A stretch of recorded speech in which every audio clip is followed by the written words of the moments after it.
Joining us right now, point guard for your Portland Trail Blazers, Scoot Henderson here on the Rip City Drive. Scoot, how excited are you 24 hours away from your first postseason game? Yes, sir. Chad, what up? Rip City, what up? What up? Man, I'm super excited, man. Just happy to get out there and kind of showcase, my work. Yeah, no doubt. And you've been putting in a lot of work, and it's been exciting to see you grow and develop as you continue to get more comfortable with the team. You had mentioned yesterday after the game, Scoot, that you were looking forward to the atmosphere and what you're going to have tomorrow. And I kind of like you guys going in on the road for your first game with that us against the world mentality. What do you expect in your first playoff game being on the road? I expect it to be very physical. I expect no calls from any of the referees. I expect the stands to be loud, kind of chirping at us. I expect, just like you said, us against the world type of vibe.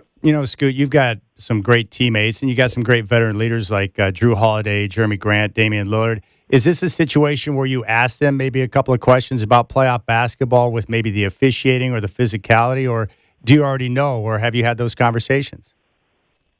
Man, we had that conversation this morning before we left, and I think everybody knows that there's not going to be any calls. A lot of things are going to be able to slide tomorrow defensively, so we can be very physical tomorrow. That's kind of our mentality going into it. But, yeah, definitely lean on them, asking some questions. They've been in these situations plenty of times, at the highest level, winning championships, being high energy playoff games, so of course. Scoot, one of the things I appreciate about you is just your the way you carry yourself, the way you work, and the way you operate. And I've talked to a lot of people within the organization. They've been blown away by just your approach, your attitude, your approach, your work ethic, the time that you put in on the game. I've been told that you're a gym rat. Where did you develop those work habits from to be young in the NBA but come in ready to work and put in the time so you can be great?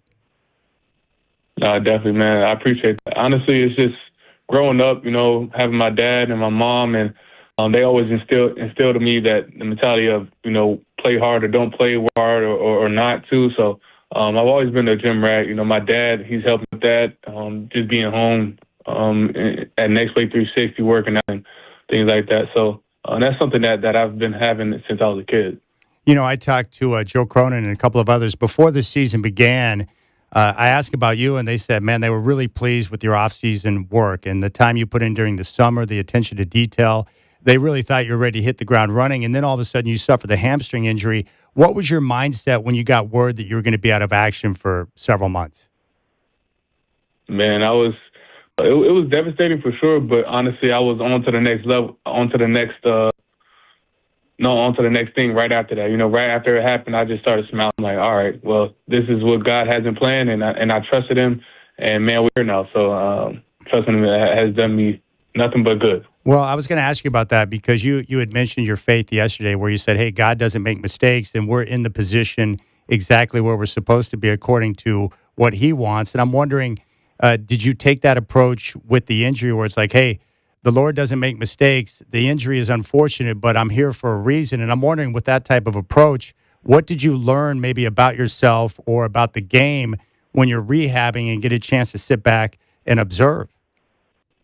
Yeah, for sure. Yeah, my faith definitely grew stronger during that time, man. It was a weird time. I never have been injured for that long, or even at that kind of injury. It was so severe that I sat out 51 games, and it was something for me that I'm like, oh my gosh, I need to get out there and play and show people this and that. But honestly, it was just time for me to grow my faith in the man above, and something that I've learned just watching is just what we needed as a team, and that was to get in the paint quick and spray out and get guys open shots, make it easier for everybody. How hard is it? I've been told by other guys who have played various sports that rehab is difficult because you're away from the guys. You're not with the team at all times. You've got your trainer and your crew, and you're working on it, but you're away from the guys. How difficult is it to grind through that without the guys around? Man, it's pretty difficult.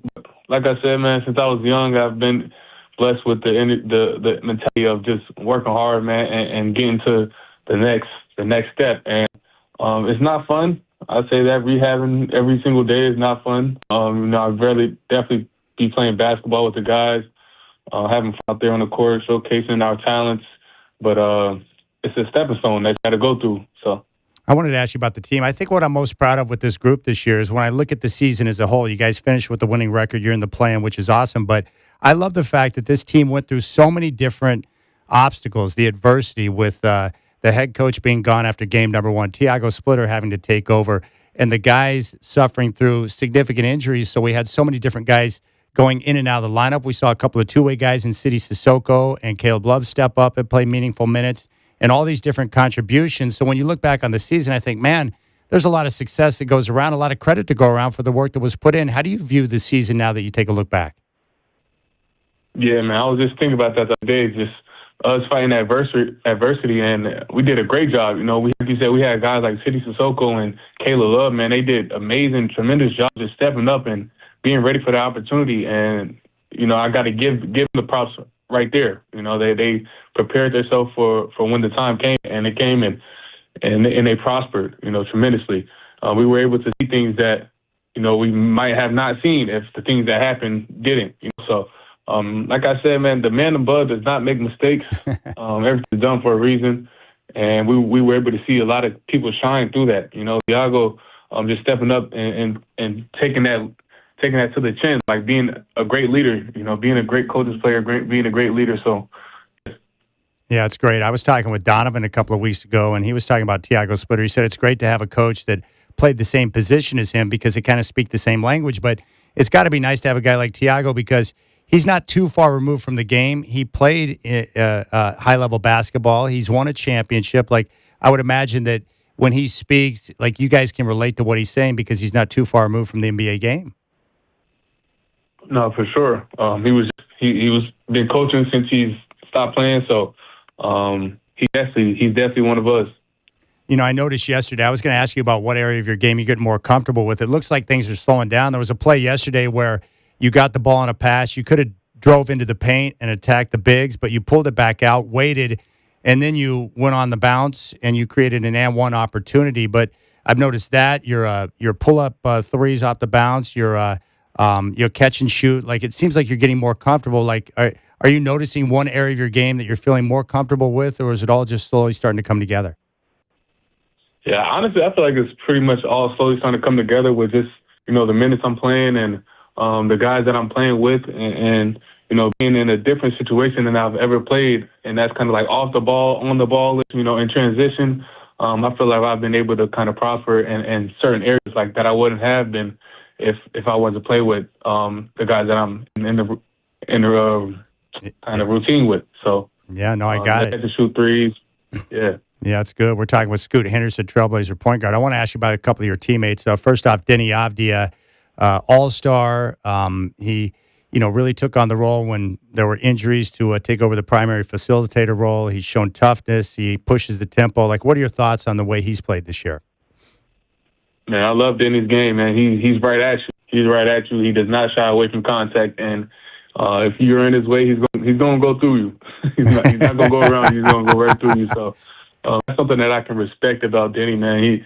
There's a lot of guys in the NBA that kind of shy away from contact, man. He's there to enforce it, and you always need a guy like Deni on your team, just aggressive downhill, and like you said, man, all-star season, MIP. Hopefully, if they make the right decision. So yeah. How great has it been to have Matisse Thybulle back on the floor with his defense and quickness and the way he can disrupt the passing lanes? Man, it's so fun to have Matisse just on the court. We had practice earlier on in the season, in the summertime, and it's just he's annoying. He's annoying to play against. He's annoying to be around when you have the ball. I'm just glad everybody else is getting a taste of the medicine. Toumani Camara has been great all year defensively, and a couple of weeks ago, Tiago Splitter said he can go to Toumani and say, hey, I need you to set the tone defensively. We know that he's gotten his name put in the box a number of times this year, but what do you think about his competitive nature and the toughness he shows on that end when he's setting the tone for you guys defensively? Man, Toumani, that's my dog, man. Like you say, he sets the tone for us. And when we go out there third quarter, he's, come on, y'all, come on. We need a few stops in a row right here. He's always encouraging, and me right back at him, and that's how we keep each other on our toes. That's how we keep each other accountable. And he kind of takes pride on that side specifically, but offensively, he's just grown so much, and I'm proud of him. So. Hey, Scoot, you can speak to this. I've heard from a number of guys around the team or on the team that talk about the togetherness of this group. There's a lot of close friendships on this team. The locker room, by all accounts, is really good. How close is this group, and how much does that help you as you guys continue to grind throughout the season? Yeah, I think this group is really close, man. We just had dinner the other day, and it seems like everybody's just on one accord. And when everybody's on one accord, it's kind of easy to string together. So, man, like you said, we have a lot of relationships on the team and coaching staff as well. Like I think it's just a well-oiled machine. You know, you came from the other side of the country, and you got to Portland when you were young. What do you think about the Northwest now that you've had a chance to settle in here and Portland being your home? I love it, man. I love it now. It's different. Like you said, it's different. I had to get used to it for sure, but Portland has definitely grown on me, and I'll definitely love to be out here in the summer more. Yeah, no doubt. The summer times are the best. Now, with the Suns tomorrow, they've provided some stiff competition for you guys throughout the season. What do you think about the matchup with the Suns tomorrow night, and what are some of the things that they can do to hurt you that you have to be prepared for? Man, I think it's going to be a fun matchup. Like you said, we've kind of been neck and neck all season, playing against each other at least. But I think some things are just the rebounding aspect. We have to rebound the ball very well tomorrow, offensively, crash, and just get out and run. You know, we have to if not like master physicality, kind of exceed it. You know, we kind of have to be more tough to them and go out there and throw the first punch. We can't get punched in the mouth and then try to, play defense after. We got to go out there, swing first, swing twice, swing second, swing the third time, and keep at it. How tough is Devin Booker? And he's obviously, one of the premier players in the league, and for the last few years, if not say, but he's going to be a great matchup for us, and I think we're going to be able to stop him. And with just what we have going on, just offensively, defensively, we kind of got to run him. He's going to play the minutes tomorrow, so we kind of got to attack him on both sides of the floor. We can't let him just have fresh legs all game, and then we're going to be in trouble if that happens. Yeah, no question. Scoot, so what are the advice when you talk to mom and dad about the game coming up tomorrow night? What are some of the pointers they have given you before the matchup? Man, this is what I dream of. This is the opportunity that I prayed for.